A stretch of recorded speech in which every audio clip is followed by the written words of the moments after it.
Alors bonjour tout le monde, mon nom est Jean-Luc Dion, courtier hypothécaire commercial pour Multiprêt Commercial. Aujourd'hui, je suis avec mes collègues Peter Quinn et la légende Frédéric Brodeur pour parler d'un sujet qui est chaud, qui est tout récent d'ailleurs, l'APH Select. Et les nouvelles normes qui sont rentrées en date du 19 juin. C'est pour ça que je te dis que c'est chaud. Et c'est chaud pour nous parce qu'on est aujourd'hui le 20 juin. Ouais. Ouais, c'est pour ça qu'on Puis il fait chaud dehors. Et puis il fait chaud dehors en plus en pleine canicule, effectivement.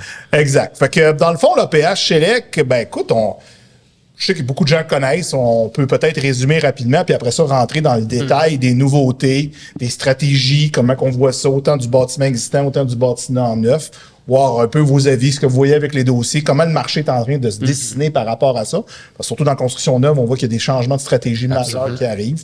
Donc, si on la regarde, tu sais, on sait qu'on a 3 volets, dans le fond, l'abordabilité, l'accessibilité, puis l'efficacité énergétique. Peter, je ne sais pas si tu veux nous parler un peu d'abordabilité, un peu comment ça fonctionne, autant dans le bâtiment existant que dans le bâtiment neuf. Moi, je vais laisser ça à Fred parce qu'il est meilleur que moi dans ce volet-là. Oui, moi, j'étais allé chercher plus d'infos dans l'efficacité énergétique. Fait que là, t'es rendu un pro là. Pas de problème. Écoutez, au niveau de l'abordabilité, effectivement, il y a une distinction quand même à faire avec les immeubles neufs versus les immeubles existants. Faut comprendre aussi là, rapidement, le programme APH, il y a 3 niveaux. Tu as 50 points, 70 points, 100 points. Tu as expliqué qu'il y a 3 volets qu'on peut aller chercher nos pointages. En abordabilité, ben, on peut aller, tu as le niveau 1, niveau 2, niveau 3. Niveau 1, 50 points, niveau 2, 70 points, niveau 3, 100 points. Dans l'immeuble neuf, niveau 1, 10% des logements. Donc, sur un 10 logements, c'est un logement qu'on doit déclarer abordable. Qu'est-ce que ça veut dire déclarer abordable? C'est très simple. En fait, c'est que pendant 10 ans ou potentiellement 20 ans, là, si on veut rajouter un 30 points supplémentaires, mais on va garder ça simple. J'ai pas connu beaucoup de fous qui ont fait Exactement, Non, c'est ça. encore. Fait que pendant 10 ans, en fait, notre logement qui est déclaré abordable, il doit être au départ sous un seuil déterminé. Là, actuellement, on est en 2024. Le seuil est toujours en date des chiffres de 2019. On s'entend qu'il y a eu des hausses excessivement importantes. Mais si, par exemple, on prend la région de Montréal, on parle de 1090 $ par mois pour un logement. Aucune importance de la catégorie, de la grandeur. 5,5, 4,5, 3,5, Exactement. ça change rien, là. Faut juste considérer que quand on choisit une catégorie, par exemple 3,5, mais ça va être automatiquement le moins cher au pied carré. Donc, si tu as 4 3,5, à peu près au même prix, mais tu en as un qui a 2 fois plus de pieds carrés, c'est fort probablement celui-là qui va être le plus beau, justement, qui va être choisi. Fait que justement, en construction neuve, ben, tu vas avoir un 10% des logements pour le niveau 1, 15% quand tu t'en vas au niveau 2 et 25% quand tu t'en vas au niveau 3. On s'entend que ça doit être difficile pour un immeuble neuf de sélectionner de l'abordabilité. Ben effectivement, c'est là qu'il y a certaines stratégies d'optimisation qui rentrent là, dans le sens que des fois, il faut quasiment que tu fasses des plus petits logements juste pour que eux puissent fitter dans l'abordabilité. Parce qu'on s'entend que si on construit du 4,5 neuf à 1090 $ par mois à Montréal, c'est assez difficile. Fait qu'est-ce que tu vas subdiviser des appartements pour avoir des 2,5 ou quelque chose qui rentre là, dans ce créneau-là de mensualité, en fait, ben c'est fort probablement Puis on s'entend que depuis le nouveau programme du 19 juin 2024, on n'a pas le choix que si on veut 100 points, il va falloir prévoir de l'abordabilité. Ben exactement. Donc, il faut réviser un peu les plans d'architecte, comment est-ce qu'on va bâtir, qu'est-ce qu'on fait, justement, pour essayer de... Peut-être qu'au départ, on avait l'idée de faire un 16. Est-ce que finalement, on va devoir faire un 17 parce qu'on va subdiviser 2 appartements pour qu'on puisse en mettre... C'est ce qu'on commence à voir. Moi, ça. je fais beaucoup de construction, puis c'est exactement ce que je commence à voir. Les gens, vont faire des plus petits loyers, là, du 300, 400, 450 pieds carrés. Exact. Pour prévoir les logements abordables, parce que la fameuse grille de la SCHL n'est pas à jour encore. Je pense qu'on roule avec celle de 2019. Exact. On m'a dit cette semaine que ça s'en venait. Oui, ils nous ont dit ça il y a 2 ans aussi. Oui, exactement. mais dis-moi, tu sais, tantôt, tu parlais de 10 ans. Oui. Qu'est-ce qui se passe pendant 10 ans? Parce que là, on est dans le cadre d'un immeuble neuf. Oui. Qu'est-ce qui se passe avec mes augmentations au niveau de mes loyers? Ben, en fait, c'est pas compliqué. Pendant 10 ans, tu dois te fier à ta grille du TAL. Donc, à chaque année, tu vas la faire et tu vas la garder aussi parce que on va te le demander. Le prêteur, en fait, a l'obligation de faire son suivi là-dessus. Mais en fait, on va se fier à la grille du TAL. Donc, tu vas prendre les dépenses de l'année d'avant, les nouvelles dépenses de cette année, les rénovations que tu as faites, etc. Si ta grille te donne 4 %, tu vas augmenter de 4 %. Si jamais ta grille te donne 5, tu augmentes de 5. Et aspect le plus important qu'on se fait souvent poser la question, c'est qu'est-ce que je fais si mon locataire part? Eh bien, tu es toujours obligé d'augmenter de la même chose que ce que la grille t'a donné. Donc, c'est pas parce qu'il part que tu peux faire mon 4 % me donnait 50, mais hey, je vais mettre 125 d'augmentation parce que je vais me ramener au loyer marchand. Malheureusement, ça reste à 4 %. Fait que là, ce qu'on va avoir peut-être comme stratégie dans l'immeuble neuf, que là, moi, déjà, j'ai expérimenté avec des clients, c'est que là, on avait le choix entre aller dans le 100 points avec l'efficacité énergétique puis de l'abordabilité, puis là, on visait le 50 ans d'amortissement. Ou bien, on allait dans seulement 50 points efficacité énergétique seulement, puis on visait 40 ans d'amortissement. Les gars, quand on tient compte de la baisse de revenus qu'on a avec l'abordabilité, là, versus 100 points, versus 50 points, avec mes clients, je me suis aperçu que je vais avoir le même prêt sans baisser mes loyers sur 40 ans d'efficacité énergétique seulement que si je mets de l'abordabilité puis que je vise le 100 points. C'est important, ce que tu dis là. C'est important parce que quand tu vises le 100 points avec de l'abordabilité, tu baisses tes revenus, tu baisses ta valeur économique, tu baisses ton prêt à la fin, même si tu es sur 50 ans. Et même si tu as 95 % de financement. Fait que sérieux, là, on s'est aperçu que on va peut-être, puis on va parler d'efficacité énergétique tantôt, mais peut-être qu'on est mieux d'avoir juste 50 points d'efficacité énergétique 40 ans. 1, je vais capitaliser plus vite sur mon financement. 2, j'aurai pas de loyer abordable, je vais pouvoir augmenter plus vite mes revenus. 3, j'ai le même prêt que si je visais 100 points. C'est excellent. Puis je vais te rajouter une pause là-dessus. On sait que la SCHL augmente le programme standard de 40 à 50 ans. Ouais. Fait que pour les 5 à 6 logements, 5 à 6 logements. Avec 1,10 de ratio c'est le même couverture, CCD, c'est le même chiffre. Ça donne le même chiffre. On paye une prime plus chère. Oui. Oui, c'est 85 % ou 100 % des coûts. Les taux baissent. Mais tu n'es pas contraint dans tes augmentations de revenus. Tu n'es pas contraint là-dedans et tu n'as pas eu besoin. Fait que, tu sais, la SCHL nous en a enlevé un peu avec l'efficacité énergétique. On est d'accord, on fait des changements, mais les nouveautés aussi vont amener du plus, je pense. C'est quoi les points pour logement abordable, immeuble usagé? Parfait. Ben là, c'est sûr que ça se corse un peu plus. On n'est plus à 10, 15, 25. Là, on tombe plutôt à 40 % de logements au niveau 1, 60 % au niveau 2 et 80 % au niveau 3. Que ça commence, si on va aller chercher 100 points d'abordabilité sur un logement existant, un bâtiment existant, 80 % des logements, ça fait du stock. Et on arrondit toujours vers le haut. Hein. Si toujours. 30 logements, 80 % ça fait... T'aurais pu j'ai pas pris le bon. T'aurais pu prendre... J'aurais dû prendre un 29, mettons. Oui. 29 logements. Là, j'arrive, ça me prend, mettons... 8,6. Ouais, c'est ça. Au 8,2, il faut que tu prennes 9 pareil. Exactement. C'est tout à fait. Absolument. On t'aide un petit peu d'inchiche. Ça va bien. Mais là, tu sais, mettons, là, on prend la région de Sherbrooke, on sait que c'est 815 $. Puis là, j'ai des logements à 600 $. Oui. Je peux-tu monter tout de suite à 815? Ben, théoriquement, non, parce que la SCHL va quand même te poser la question qu'est-ce qui s'est passé? Avant de choisir mes logements, dans le fond. Une fois que j'ai fait mon choix, je suis dans le tal. Effectivement. Mais on s'entend que même si tu prévois un an d'avance, tu dis, OK, cette année, je les augmente d'un coup, puis l'année prochaine, je vais passer en APH. La SCHL risque de te questionner quand même sur qu'est-ce que a fait que soudainement tes loyers ont augmenté tant que ça. T'as-tu fait des rénovations ou quoi que ce soit? Ça se pourrait qu'elle vienne te mettre un peu des bâtons dans les roues. Ouais. Mais écoute, Sherbrooke, c'est quand même pas si pire, hein? On connaît tous la belle région de Saint-Hyacinthe à 672,50 par mois. Mais dans le neuf, dans l'usager, peu importe, il n'y a pas grand-chose qui rentre là. Non, effectivement. Et ce qui est surprenant, j'ai déjà parlé à la SCHL à ce niveau-là, mais malheureusement, ce qu'ils nous ont dit, c'est dès qu'on a des chiffres, on doit s'y contraindre. C'est que 672,50, Saint-Hyacinthe est quand même une grande ville. On a quoi, 60-80 000 habitants, peut-être même 100 000 maintenant. J'ai pas regardé les derniers chiffres. Mais c'est inconcevable qu'on soit encore là. C'est comme un petit village de 1200 habitants dans le fin fond du nord-ouest du Québec va être à 900, ce qui fait aucun sens. Il devrait avoir un seuil minimal, chiffre ou pas chiffre. Mais bon. Absolument. On peut s'ostiner longtemps On là-dessus. ne pas d'autres fait les règles. Non, Je pense exact. qu'on vient de faire le tour de l'abordabilité. Jean-Luc, accessibilité.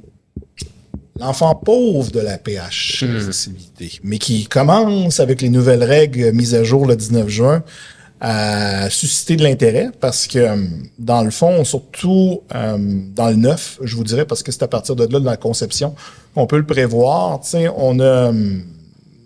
il faut être dans le bâtiment existant ou même dans le neuf, si je me souviens bien, c'est le même pourcentage. Là.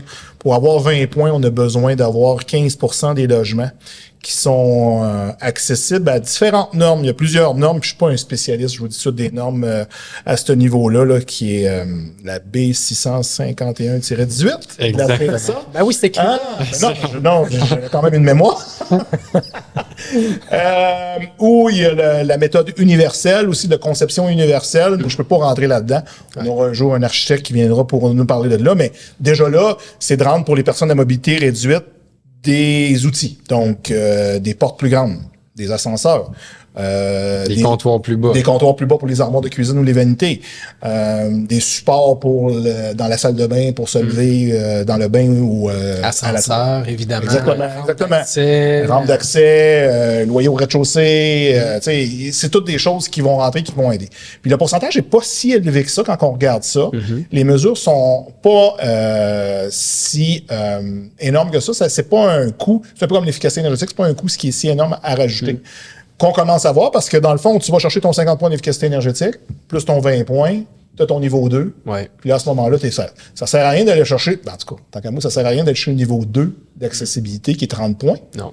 Ça te donne pas plus. Non, Que t'aies effectivement. 70 ou 80 points, Ça donne rien. ça fait rien. Fait que, Absolument. on va se limiter aux 70. Ouais. Tu vois là, tu as ton niveau 2, puis là. Fait que ça, c'est des scénarios, présentement, dans la construction que je commence à voir beaucoup. Sûrement plus facile en immeuble neuf qu'usagé. Parce que Exactement. usagé, transformer un appartement, là, c'est quelque coûteux. chose. Hein. Mettre une rampe d'accès quand il y en a. Déjà. Il n'y aurait jamais rien eu de prévu pour en mettre une. C'est sûr que c'est ça ça. devient compliqué. Je prépare mon premier dossier 100 points, là, qui est exactement ça avec les nouvelles normes, là, où on a 50 points d'efficacité énergétique, 20 points d'accessibilité, 10% de logement. Donc, sur un 40 logements, c'est 4 logements qu'on a besoin de mettre dans ce coin-là, c'est à 900 $ par mois. Donc, c'est comme ça qu'on le bâtit. Fait que ça, ce genre de volet-là, c'est souvent les architectes qui vont nous bâtir, dans le fond, c'est sur plan, qui viennent nous indiquer c'est quoi les mesures qu'ils ont indiquées sur le plan, plus un rapport de quelques pages, de 2 C'est un pages, plan 3 pages. d'accessibilité dans le Exactement, c'est le plan avec juste une explication, c'est quoi les mesures. C'est plus sommaire, je trouve, que l'efficacité énergétique, en tout cas ce que j'ai vu à date dans les projets, puis qui va être présenté là sur le dossier APH. Absolument. Absolument. Puis sinon, ce qui nous reste, le troisième volet, c'est évidemment Je vais te le garder pour toi. l'efficacité On te énergétique. le laissé, Bon. là. D'ailleurs, pour ceux que ça intéresse, on a un podcast qui touche que l'efficacité énergétique. On a invité un technologue à venir nous parler de ce volet-là. Donc, mais au niveau efficacité énergétique, c'est là où la SCHL vient de faire des changements à son programme parce qu'auparavant, on pouvait avoir 100 points au volet APH en efficacité avec 40% d'efficacité énergétique. Et là, clairement, aujourd'hui, c'est 50 points maximum qu'on peut atteindre, d'où le pourquoi on va essayer de rentrer avec de l'abordabilité, puis nous aider peut-être aussi avec de l'accessibilité pour atteindre le fameux 100 points.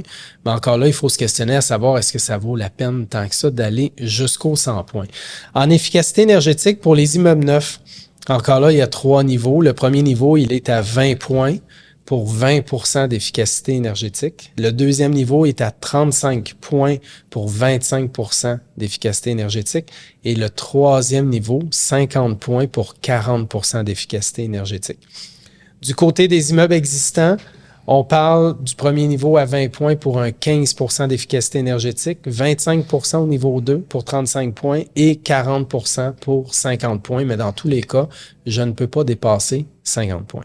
Exact. C'est le changement majeur qu'on a eu, effectivement, qui a Absolument. créé une tonne de dossiers à soumettre Absolument. avant le 18 juin, parce que plusieurs avaient déjà acheté des immeubles, avaient déjà prévu des projets de construction, Ouais. qui étaient déjà prévus en fonction de ça, puis que tout le monde avait viré vers le 100 points en efficacité énergétique. La SCHL s'en est rendu compte parce que sa mission globale, c'est de faire de l'abordabilité. Donc, ils ont dû faire quelques modifications à leur programme pour forcer un peu plus l'abordabilité. Absolument. Au niveau efficacité énergétique, nos clients doivent se préparer parce que ça prend un rapport d'efficacité énergétique produit par un technologue ou un ingénieur habituellement. Et ce rapport-là, si on parle des immeubles existants, le rapport va tenir compte de l'immeuble dans sa situation actuelle, plus les travaux qu'on va faire, dans le fond, immeuble dans sa situation future. C'est là qu'on va voir notre gain de 15, 25 ou 40% au niveau efficacité. Dans le cas de l'immeuble neuf, ben là, on est plus par rapport au cas du bâtiment. Donc là, l'évaluateur va, plutôt pas l'évaluateur, mais plus l'ingénieur ou le technologue va plus évaluer au niveau sur plan comment c'est structuré exactement, quels matériaux on utilise, fenestration, isolation, thermopompe et tout ça, pour voir exactement combien on va gagner en efficacité énergétique. Dans le podcast qui touche l'efficacité énergétique qu'on présente, on donne les trucs justement sur c'est quoi les moyens les plus payants pour pouvoir gagner de l'efficacité énergétique rapidement. Exact. Donc, on n'en parlera pas ici aujourd'hui. C'est notre teaser pour l'autre podcast. Donc, évidemment, ce que j'aimerais parler avec vous autres, les boys, c'est ça donne quoi? 50, 70 ou 100 points? Fred, veux-tu y aller là-dessus? Oui, bien parfait. Écoute, on va commencer avec les propriétés existantes. Et au pire, je vais te laisser la parole pour la construction, vu que tu en fais quand même beaucoup au niveau de la construction. Fait qu'au niveau des propriétés existantes, en fait, 50 points, on parle de 85% de financement. Faut toujours penser, on l'a répété dans plein de podcasts, on a toujours nos 3 mêmes valeurs importantes. Prix d'achat, valeur marchande, valeur économique. Fait que c'est pas 95% de l'immeuble vaut 2 millions, je peux être 85%. C'est vraiment, c'est en fonction de la moindre des 3 valeurs. Qu'on a 85%, 40 ans. À 70 points, on tombe à 95%, 45 ans. Et finalement, à 100 points, on a 95% encore, mais sur 50 ans. Bon, on a une petite exonération là, au niveau du recours, lorsque c'est au nom d'une compagnie, il y a moins de cautionnement personnel. Mais sinon... Puis ça, c'est pas un automatique, hein, parce que quand on a le 100 points puis qu'on demande à la SCHL qu'on veut un financement sans recours, ça veut dire sans caution personnelle, c'est pas un automatique que la SCHL l'approuve. Et même quand la SCHL l'approuve, c'est pas un automatique que le prêteur est d'accord avec ça nécessairement. Donc, il faut se renseigner auprès du prêteur pour s'assurer que lui est d'accord avec cette position-là. Avant de présenter le dossier à la SCHL, il faut être quand même blindé sur ce volet-là. Il faut que tout le monde soit sécure avec ce volet-là, évidemment. Les immeubles neufs, Jean-Luc? Immeubles neufs, c'est toujours les mêmes choses, un peu de que Fred vient de dire. 50 points dans le fond, 70, 100. Ce qui est le fun dans le neuf, c'est que c'est 95% tout le long. Ce qui change chez les amortissements, 40, 45 et 50 ans. Pour les gens qui ne savent pas, mais vous savez qu'un amortissement plus long vient pimper votre valeur économique vers le haut, donc plus de financement. Ce qui fait qu'on se rapproche souvent plus quand on a le 100 points de cette façon de faire-là. Une des choses qui est majeure dans le programme d'APH, c'est l'exonération pour réalisation des revenus locatifs. Dans le programme standard, quand on fait une construction neuve, ça nous prend une réserve. Il faut démontrer en mise de fonds la performance locative. Il faut que l'immeuble soit loué avant que les derniers déboursés, ce qui n'est pas le cas avec l'APH. Donc, on n'a pas cette obligation-là. Est-ce que je peux, parce qu'on sait qu'avec la SCHL, on peut aussi avoir des immeubles qu'on va appeler semi-commerciaux. Donc, du moment que j'ai au moins 5 logements résidentiels dans l'immeuble et du moment que mon espace commercial occupe moins de 30% des pieds carrés, je peux envisager assurer mon immeuble avec la SCHL. Est-ce que c'est éligible au programme APH?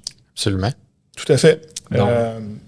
Dans le fond, l'immeuble commercial ne doit pas dépasser 30% en superficie de tout l'immeuble. Ouais.